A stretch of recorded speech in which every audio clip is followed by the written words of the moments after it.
संक्रांत राहून गेली आहे, पण माझ्याकडचा गोडवा अजून तसाच आहे. हो, माहिती आहे मला थोडासा उशीर झालाय मला व्हिडिओ अपलोड करायला.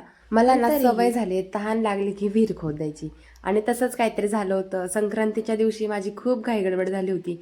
आणि हे बघा, रात्री 12:30 वाजता मी ही मेहंदी काढली होती. मेहंदी काढायचं सुद्धा माझ्या लक्षात नव्हतं. त्यामुळं मेहंदीला काही खास असा रंग पण चढला नव्हता.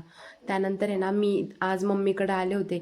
मम्मीकडे यायलाच मला 4 वाजले होते. तिथून पुढं मग मी साडी नेसली. त्याच्यानंतर मी आवरायला घेतलं. आणि हे बघा, त्यानंतर आम्ही दोघी पण मंदिरात आलो. आणि इतकी जास्त गर्दी होती. आधीच आम्ही मंदिरात यायला खूप जास्त उशीर केला होता आणि त्यामध्ये बायकांची इतकी जास्त गर्दी. आम्ही इथं मंदिरातच सगळ्यांना ओसून घेतलं. आणि त्यानंतर घरी जायलाच आम्हाला वाजले होते 7:30. घरी गेलो आणि त्यानंतर येणार होते म्हणून मी साडी पण चेंज नव्हती केली. त्यानंतर आम्ही इथेच फोटो काढले. त्यानंतर मग पुन्हा घरी जायला निघालो. आणि माझा ट्रायपॉड विसरला होता म्हणून मम्मी द्यायला आली होती आम्हाला. त्यानंतर तिला बाय बाय केलं. आणि आम्ही घरी काही फोटो चांगले आले नव्हते म्हणून स्टुडिओमध्ये आलो होतो फोटो काढायला. आणि असाच होता आजचा आमचा दिवस. चला भेटूयात पुढच्या व्हिडिओमध्ये, तोपर्यंत बाय.